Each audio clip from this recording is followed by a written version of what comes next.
ગુજરાતમાં રાજ્યસભાના ઉમેદવારોને લઈને સૌથી મહત્વના સમાચાર। ગુજરાતમાં રાજ્યસભાના ઉમેદવારોના નામને લઈને કોંકડું ગૂંચવાયું છે। રાજ્યસભાના ઉમેદવારોના નામની જાહેરાતમાં વિલંબ થશે। મોડી સાંજ સુધીમાં નામની જાહેરાત કરવામાં આવી શકે। ગુજરાત ભાજપ કેન્દ્રીય સિનિયર નેતાઓને ઉમેદવાર બનાવી શકે। થોડીવાર પહેલા ભાજપે નામોની વધુ એક યાદી જાહેર કરી। ચોથી યાદીમાં ગુજરાતના ઉમેદવારો નથી। ભાજપ એમપીની જેમ ગુજરાતમાં એક મોટા ચહેરાને ઉમેદવાર બનાવી શકે છે। રાજ્યસભાની ચૂંટણીને લઈને ગાંધીનગરમાં હલચલ તેજ। વિધાનસભા દંડક બાલકૃષ્ણ શુક્લા પાટીલના નિવાસસ્થાને પહોંચ્યા। ભાજપના સિનિયર નેતા પરિંદુ ભગત પણ પાટીલને મળવા પહોંચ્યા। આવતીકાલે રાજ્યસભાના ફોર્મ ભરવાનો અંતિમ દિવસ છે।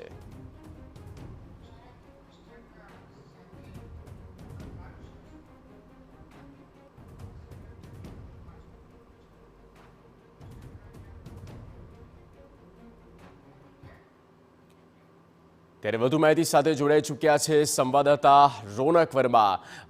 રોનક, નજર હવે ગુજરાત પર ખાસ અને સેન્ટ્રલી જ્યારે જોવામાં આવે, કારણ કે ગુજરાતના જ એ ઉમેદવારોના નામની જાહેરાત થવાની બાકી છે। મહત્વપૂર્ણ કોબાથી શું અપડેટ મળી રહ્યા છે? કેવા પ્રકારની હલચલ?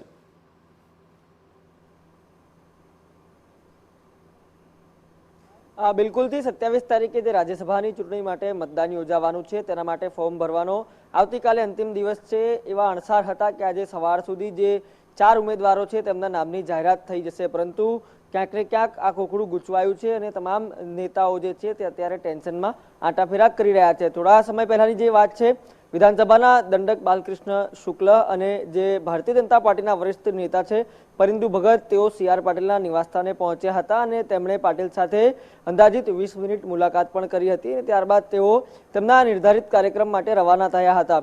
જે પ્રમાણે અગાઉ ભારતીય જનતા પાર્ટીનો ટ્રેન્ડ રહ્યો છે કે રાજ્યસભાની ચૂંટણી હોય કે પછી અન્ય, તેઓ પોતાના ઉમેદવારોના ફોર્મ વિજય મુહૂર્ત એટલે કે 12:39માં જ ભરાતા હોય છે, પરંતુ આજે જે ફોર્મ ભરાવાની તમામ જે શક્યતાઓ હતી તે હવે ધીરે ધીરે સમાપ્ત થઈ રહી છે। એટલે કે હવે તમામ બાબતો આવતીકાલ ઉપર જઈ રહી છે।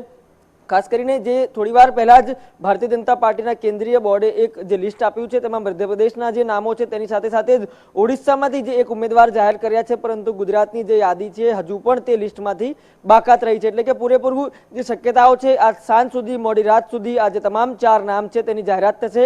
શક્યતાઓ એવી પણ જોડાઈ રહી છે કે કેન્દ્રીયમાંથી જે ખૂબ જ મોટું નામ ભારતીય જનતા પાર્ટી ગુજરાત રાજ્યસભામાંથી પોતાની દાવેદારી કરી શકે છે, ઉમેદવારી કરી શકે છે, તે તમામ બાબતોને લઈને હવે માત્ર ને માત્ર રાહ જોવાઈ રહી છે।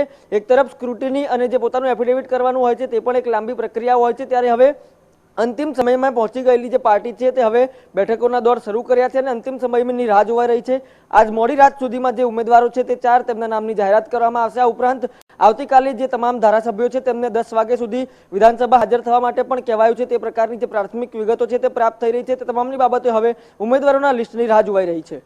બિલકુલ રોનક, આભાર આ તમામ માહિતી આપવા માટે।